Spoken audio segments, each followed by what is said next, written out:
দাড়ি রাখলে বালা বউ পাইতা না। না আমরা বইয়ে বইয়ে সিরে না সবাই, আপনি না খেল বালা বউ পাইছেন। আমরা হুজুররা বসে বসে আপনি কি বনে না খাই উদা? কি বলেন আপনি এগুলো? এই সমস্ত বাজে কথার কোনো অর্থ আছে কি বলেন না কেন?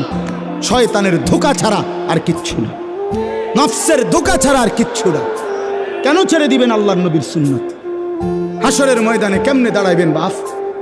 নবীজি সাল্লাল্লাহু আলাইহি সাল্লাম জিজ্ঞেস করবে, উম্মত 23টা বছরে আমি তোর কাছে ইসলাম বুঝাবার জন্য পিঠটা ঝাঁঝরা করে ফেলেছি তায়েফের পাথরের আঘাতে, আমি পেটে 2টা পাথর বাঁধছি ক্ষুধার কষ্টে, আমি দান দান শহীদ করেছি উহুদের ময়দানে, আমার এত কষ্ট, এত রক্ত, আমার এত চোখের পানি, আমার দিবারাত্রির এত কান্না, বিনিময়ে তুমি এটা কি নিয়ে আসলে?